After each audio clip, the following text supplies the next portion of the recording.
somewhere right now, someone is securing the bag, someone is actively protecting their peace, and someone is, I mean, absolutely starting unnecessary drama before breakfast. Oh, totally.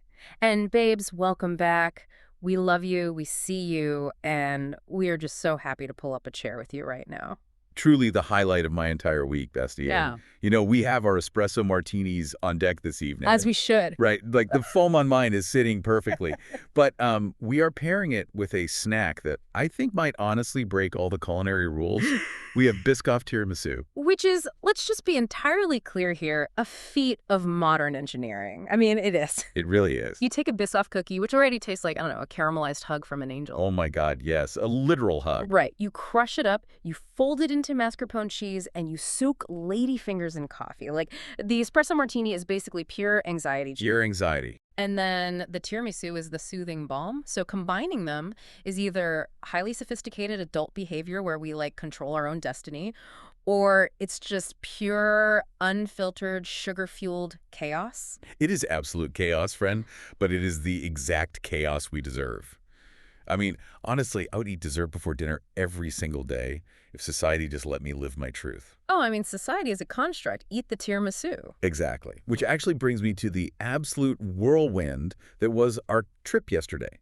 Because New York remains that girl. Oh, the blueprint. Literally the blueprint. The energy, the pizza, the sheer madness of like dodging a pigeon while trying to hail a cab. It just vibrates at this frequency that makes you want to pack up your entire life, Yeah. Like, I want to sign a lease on a broom closet immediately. Just take my money. The people watching alone is a competitive sport over there. It really is. And with Pride happening next week, I am genuinely, I'm running the logistics in my head right now to see if we can just drive right back. Wait, are you serious? I am. The joy, the outfits, the music in the streets, like Pride energy in New York is the absolute pinnacle of the summer experience. It is unmatched. But realistically, looking at our schedules, can our nervous systems actually handle another road trip? We literally just unpacked the car. I mean, barely. My suitcase is still staring at me.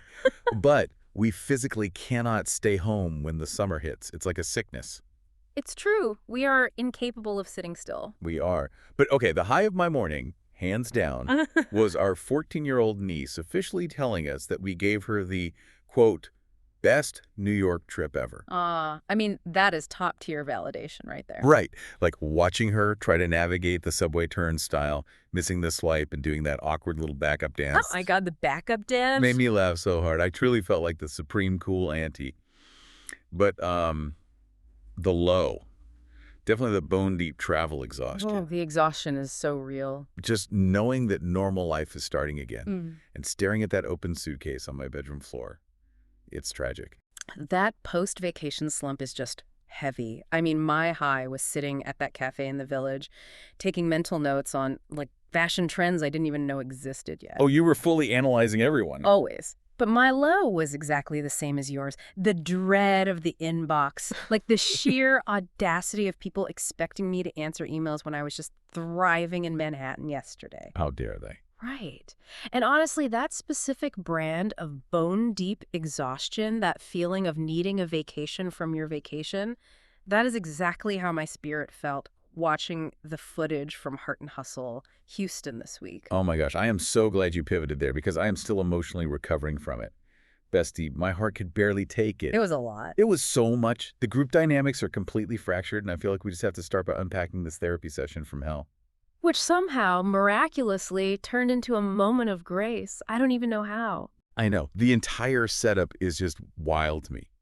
Rowan organizes this intervention because the women are literally screaming at each other, and they end up in Miss Sylvia's beautifully decorated, very calm office. Which is the absolute peak of situational irony, right? You have these women dressing to the nines, sitting on a very expensive beige couch in a clinical setting, just to hurl insults at top volume. This Sylvia looked terrified. She had to physically interject into the airspace. Like, we are witnessing the collision of professional conflict resolution and reality television theatrics, and Miss Sylvia's beige couch is basically ground zero. My heart was racing for Miss Sylvia, honestly. Yeah. But we have to talk about the core offenses they are dissecting. Because they're so dark. So dark. Like LeBrina making that precious comment, comparing a castmate to the movie character, alongside telling her she is, quote, not on my level. Yeah. I was getting genuinely emotional watching this play out because within the Black community, weaponizing the name Precious is not just a casual insult. No, not at all. It is a deeply structural, multifaceted attack. It is loaded with fat phobia, it is drenched in colorism, and it is designed to completely strip someone of their dignity and humanity. Exactly. It just broke my heart that a word with that much historical and emotional venom was even used in the first place, you know? Well, it is a calculated strike. It's not something you say by accident when you are just flustered, right? Yeah. It is a surgical attempt to dismantle someone's self-esteem. Yes. And what is endlessly fascinating to me from an analytical standpoint is how LeBrina responds when she is held accountable for it. Oh, she completely deflects. She pulls out the contemporary wellness playbook. She cites her, quote, severe anxiety. She talks about her rigid boundaries, and she claims her verbal attacks are just the result of being overstimulated. I was screaming at the TV. She uses the language of healing to justify causing trauma. Exactly. We are seeing the rise of weaponized therapy jargon. Like, is she actually experiencing clinical anxiety in that moment, or is she just laundering her bad behavior through the vocabulary of mental health? The laundering. That is exactly what it is. Because setting a boundary is an internal mechanism, right? It's to protect your own peace. A boundary does not grant you a hall pass to assassinate someone else's character and then hide behind the shield of overstimulation. Say it again for the people in the back. It functions as a textbook case of deflecting accountability. She creates this dynamic where if you criticize her cruelty, you are suddenly the aggressor attacking a woman with anxiety. It is so manipulative, but okay, just when I was ready to completely write her off, the turning point happens. You break down. The armor cracks. Yeah. LeBrina completely breaks down in tears. She says she heard her granny's voice telling her to put herself in Latoria's shoes. Yeah, that was a shift. And she turns to Latoria, who we know is carrying the agonizing grief of losing her father. And LeBrina actually delivers a sincere apology. Like, she acknowledges the pain Latoria is in. She did. She apologized for calling her a liar, too. Yes. And for not expending grace, I was fully sobbing. The tears were literally threatening my espresso martini. Hold the glass steady, babes. I tried. But underneath all the reality TV artifice, to see Black women drop their swords, recognize the profound pain in each other, and choose to offer grace instead of just another insult. I mean, it is incredibly powerful. It really is. Latoria was weeping, and it felt like a genuine moment of sisterhood where they finally saw each other's shared humanity. And as a viewer, I mean, it is a phenomenal resolution. Miss Sylvia absolutely earned her hourly rate that afternoon. She needs a raise. Honestly. But looking at the structural mechanics of a reality ensemble, I am running a mental stopwatch here. Of course you are. Well, how long does a peace treaty forged in a therapist's office actually hold up in the wild? You don't pivot from dropping targeted, colorist insults to braiding each other's hair overnight. I know. The foundation is still cracked. I give it maybe 3 business days before the group chat devolves into absolute chaos again. You are always looking for the structural flaw, but I just want to believe the healing is real for once. I'm just being realistic. I know. Though, speaking of structural flaws and complete isolation, we really have to talk about Elena. Oh, Elena. While the rest of the cast is battling it out on the therapy couch, Elena is on her own solo island of sadness. The scene cuts to her, in her kitchen, standing next to her mother, just cooking eggs. Just aggressively scrambling eggs in a silent kitchen. Yes. She is entirely removed from the rest of the cast. It is such a stark visual contrast to the screaming we just witnessed, honestly. But the reality of her isolation is devastating. She is navigating an incredibly messy, painful separation from her husband, Josh. And in this incredibly vulnerable moment with her mom, she admits that she handed over total control of their finances to him simply because he was a CPA. And now she discovers he has blown through the family's money on quote-unquote bad investments. Not the trail of that. The phrase bad investments is doing a lot of heavy lifting there, friend. Let's look at the mechanics of this financial dynamic. She trusted a man in a suit because he held a certificate. Literally just a piece of paper. Exactly. Yeah. But the reality is a CPA title is not a moral compass. It is just a credential. This is a classic demonstration of financial imbalance in a marriage. It really highlights why it is so crucial to maintain financial literacy and autonomy, right? Regardless of your partner's profession. 100%. She essentially outsourced her financial security. And now she is left holding an empty bag while trying to maintain the facade of a luxurious lifestyle on camera. It shattered me to watch. You're seeing a mother desperately trying to protect her kids from the fallout of a bitter divorce. Yeah. She is trying to keep her head above water, pretending everything is fine for the cameras, while the ground is entirely giving way beneath her. The sheer terror of losing your financial safety net while your marriage implodes, it's unimaginable. It is terrifying. But on the other hand, Bestie, it does raise a massive question about her role on the show. Like, why is she collecting a check for an ensemble reality show if she completely refuses to film with the ensemble? That is the glaring production issue here. You are hired to be part of an ecosystem. If you remove yourself from the ecosystem to cook eggs and have whispered conversations with your mother, you are no longer making the show you were hired to make. Exactly. You are filming a solo documentary. As sympathetic as her situation is, the fundamental contract of reality television requires engagement. If you refuse to get in the mix, your spot on the roster becomes very precarious. I completely agree. You have to play the game even when you are hurting. But someone who is playing a completely different, entirely unhinged game right now is Chloe. Oh my God, Chloe. We have to dive into the delusion department that is the Chloe, Jordan, and Janet saga. Yeah. Please set the scene for the babes listening because my brain is still short-circuiting. Okay, let us examine the visual poetry of this moment. Chloe is standing in the living room of her 20-something boyfriend Jordan's mother. Right. The mother's name is Janet. And Chloe is actively taking down Janet's Christmas tree. In the spring. In the spring. The physical labor of taking down a partner's mother's holiday decorations months after the holiday has ended is already a red flag waving in hurricane winds. A hurricane? But the context makes it worse. Jordan is significantly younger than Chloe. Chloe has a son who is almost Jordan's exact age. Furthermore, Jordan has already betrayed her and cheated on her. Yes. And how does Chloe process this profound disrespect? She goes straight to Janet, the mother of the man who cheated on her, and gives her a real-time, highly detailed report of her son's infidelity. It is the most inappropriate transference of emotional labor I have ever seen. Truly. And Janet is just eating it up. Janet literally calls Chloe the daughter she never had and insists she wants them to get married. It's so bizarre. Janet does not care about her son's psychological development or Chloe's romantic fulfillment. Janet just wants a peer. She wants a friend her own age to go shopping with, and she is using her son's dysfunctional relationship to secure a best friend. It is an incredibly parasitic dynamic, genuinely concerning. It is, but my heart physically aches for Chloe. Because we have to look at the root of this behavior, right? Yeah.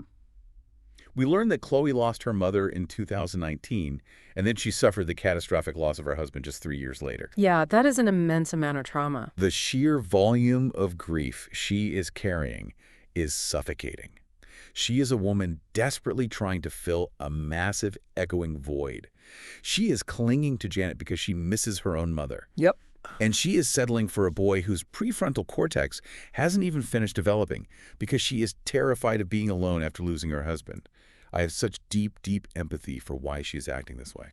I acknowledge the profound tragedy of her losses, I do, and my heart goes out to her for navigating that level of grief, truly. But empathy cannot blind us to the mechanics of her current choices. From an analytical perspective, it is agonizing to watch a beautiful, established, grown woman revert to the behavioral patterns of a desperate teenager. I know. You cannot utilize your boyfriend's mother as your primary emotional life raft, when the raft itself is built on her son's terrible behavior.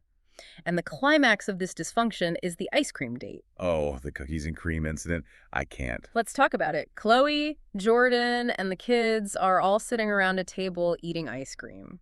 And Jordan, who is functioning with the emotional bandwidth of a sophomore in college, explicitly tells Chloe that she communicates with his mother far too much. Exactly. He states clearly that he is an introvert and does not want his private business broadcasted to his parent. It is actually one of the few mature boundaries he attempts to set. It really is. And how does Chloe interpret this in her confessional? She claims that his willingness to admit he needs to work on things is proof that he is a, quote, good man. I had to pause the television. Recognizing that you are a disaster does not inherently make you a good man. It just makes you a self-aware disaster. She is so hungry for a redemption arc that she is hallucinating potential where there are only warning signs. She is accepting the absolute bare minimum, the mere acknowledgement of a flaw, and treating it like a marriage proposal. She is projecting adult emotional intelligence onto a boy who just wants to finish his dessert. Wow. I mean, it is a masterclass in self-delusion. It is. But if we want to talk about someone who is actually operating in reality, carrying the weight of the actual world on her shoulders, we have to pivot to Latoria. Oh, Latoria. Her situation is so heavy, but also so inspiring. We see her in her element doing PR alongside D-Rec at Rec Shop Records for the legendary Fat Pat tribute album. Which is an incredible piece of cultural context, right? For anyone unaware, Rec Shop Records is a foundational pillar of Houston hip-hop. Legendary. D-Rec is an absolute institution. Seeing Latoria walk into that space, commanding respect, handling logistics, and operating at the highest level in a notoriously male-dominated industry is phenomenal. It is the definition of the Houston hustle. It is boss behavior in its purest form. But the contrast between her professional dominance and her personal suffering is what makes her story so compelling this season. Yeah, the dichotomy is striking. Because behind the scenes, she is carrying the crushing burden of managing her deceased dad's entire estate completely alone. She is maintaining the house, the truck, the utilities. All of it. She has no partner to split the emotional or financial cost. I was brought to tears during this scene, bestie. The isolation of her grief is so loud. We know her mother abandoned her when she was 10, making her father her sole protector and anchor. Yeah. And now, as an only child, she is sitting in an empty house writing checks for utilities that belong to a ghost. It is a profound psychological burden. She is functioning as the CEO of a music empire by day and the sole executor of a grieving estate by night. Exactly. When you analyze her behavior through that lens, her short temper with the group earlier begins to make complete sense. It really does.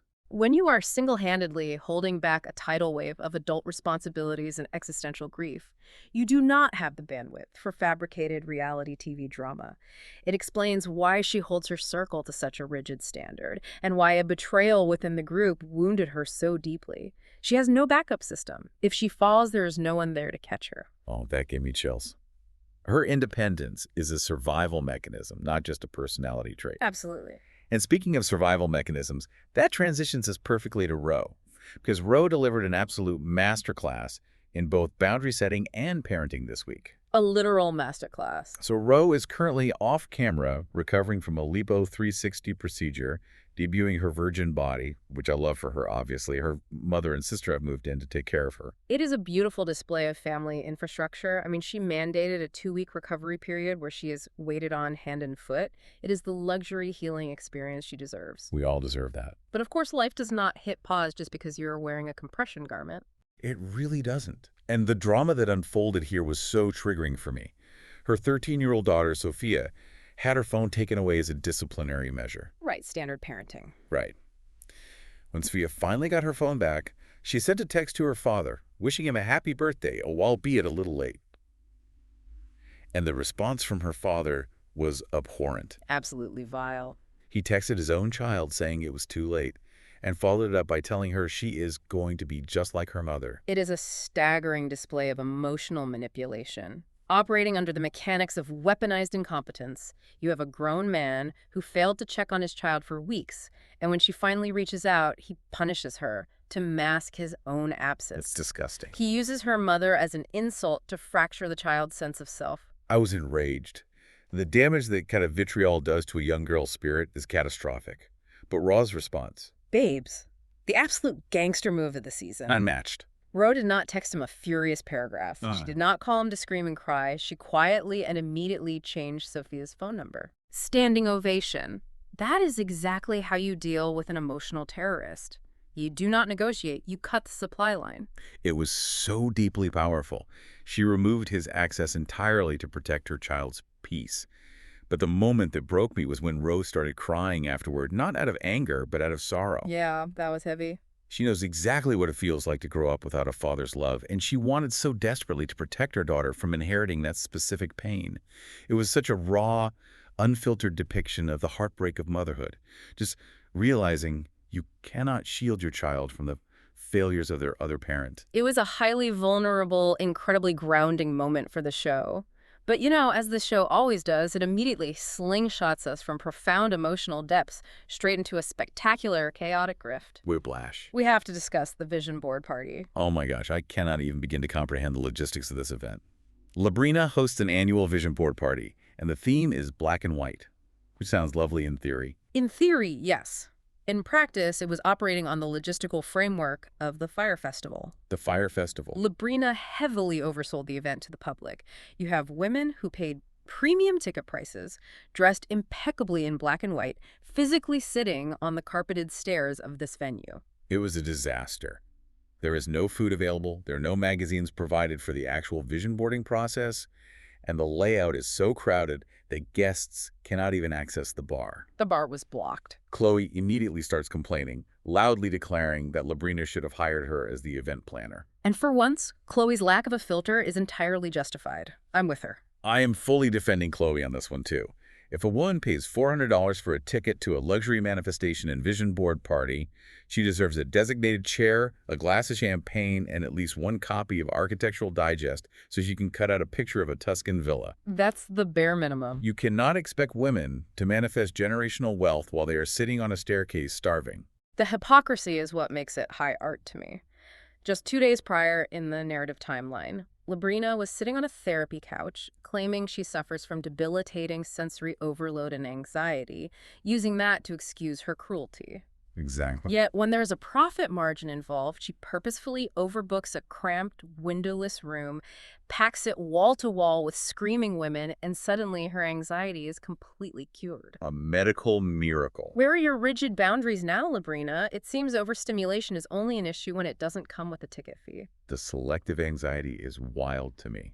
And amidst all this chaos, did you notice the new cast member, Ashley the therapist, being introduced? How could I not? She spent the entire event radiating silent clinical judgment. Yes, she barely spoke, but her face was taking meticulous notes.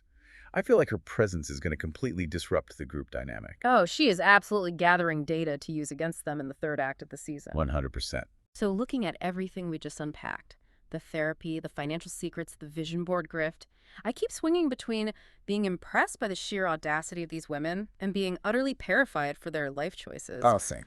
If we had to categorize their behavior, I think we need to run these scenarios through the hustle or delusion matrix.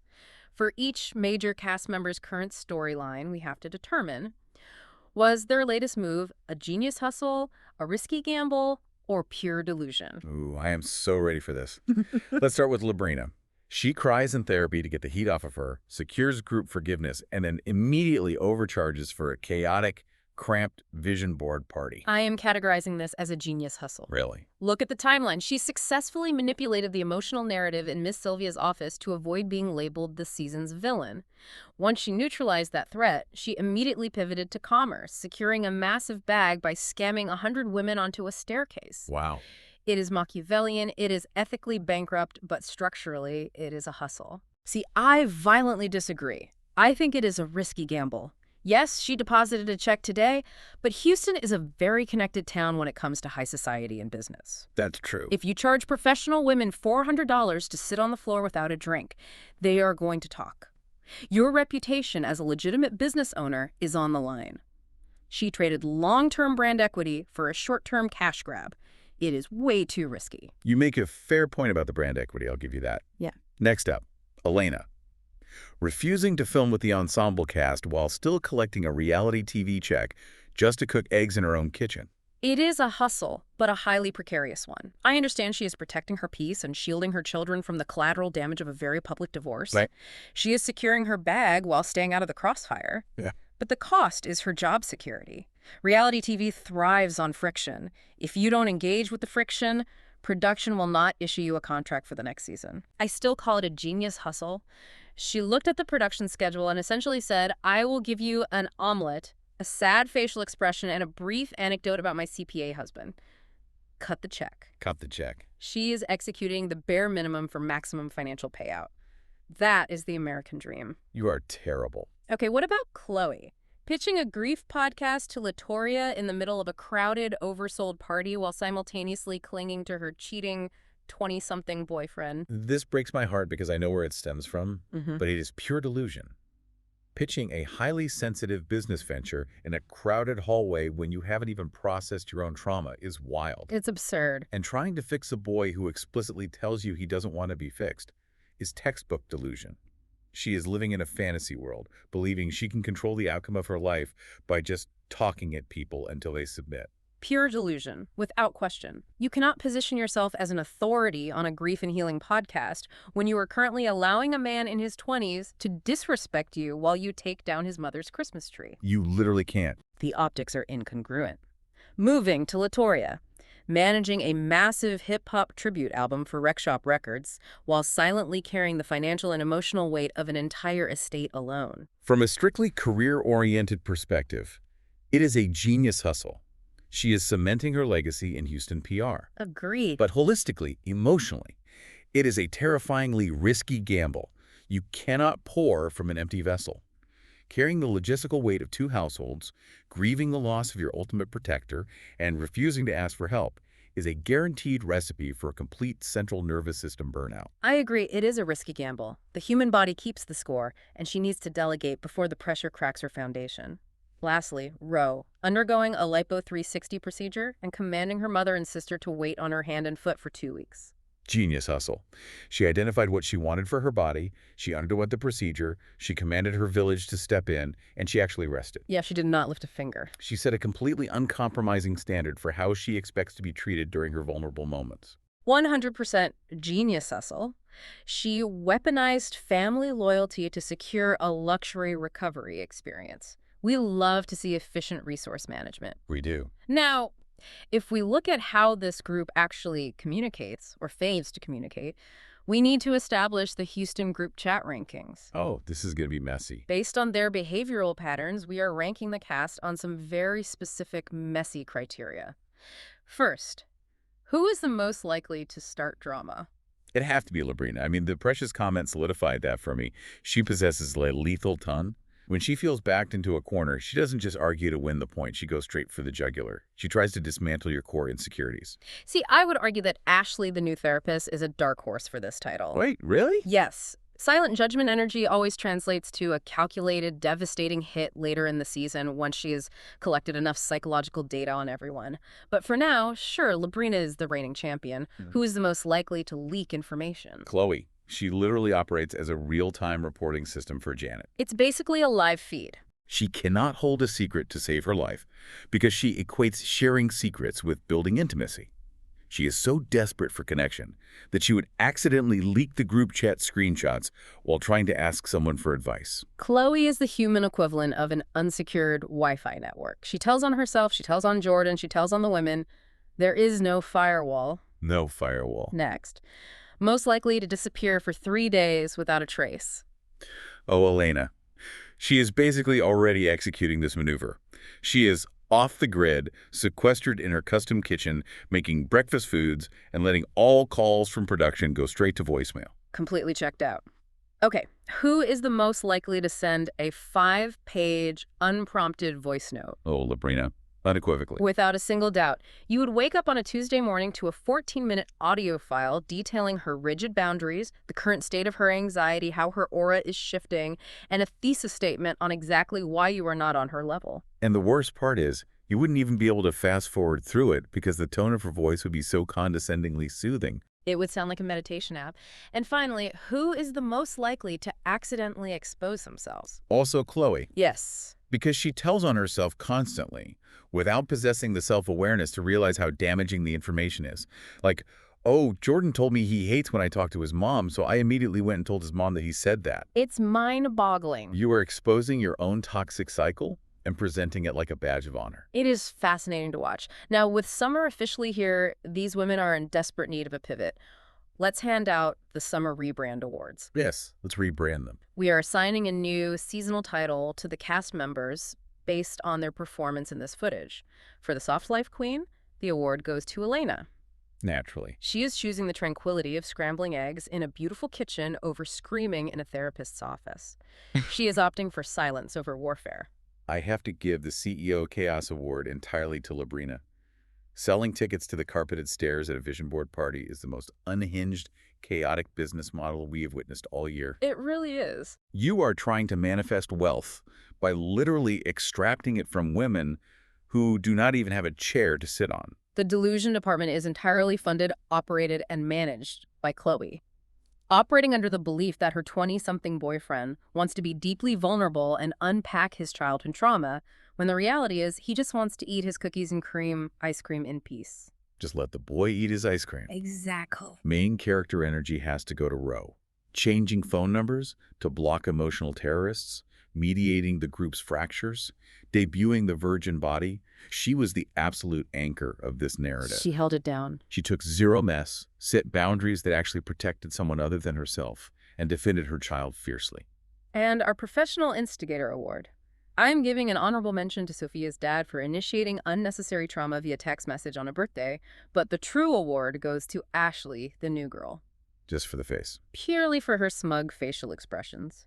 She didn't speak a single word of dialogue, and I already know she is plotting the downfall of everyone in that room. She is taking notes, bestie.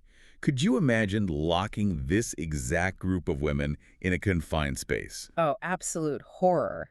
Let's run the reality TV survival test. If the entire cast had to survive one chaotic weekend together in a remote cabin, no phones, no assistants, no social media, and no exits, how does the psychology play out? Who actually thrives in that environment? Ro thrives. She has absolutely zero problem looking people in the eye, telling them to shut up and going to sleep. True. She would immediately secure the primary bedroom, lock the door, and let the rest of the cast cannibalize each other in the living room. Who panics first? LeBrina. 100%. Oh, instantly. The moment she realizes there is no Wi-Fi, she would claim she is overstimulated by the rustic aesthetic. She would insist her boundaries are being crossed because someone is chewing their trail mix too loudly, and she would demand a private VIP lounge space that simply does not exist in a log cabin. Who initiates the first physical altercation? LeBrina and Chloe.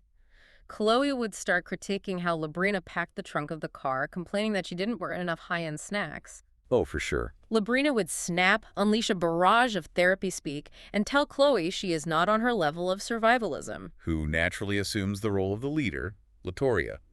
She manages PR for legendary Houston rappers. She can easily manage a cabin full of disgruntled women. Yeah, that's light work for her. She would intuitively assign chores, ration the food supplies, and ensure nobody accidentally burned the cabin down trying to make a vision board in the fireplace. And who secretly revels in the drama? Chloe.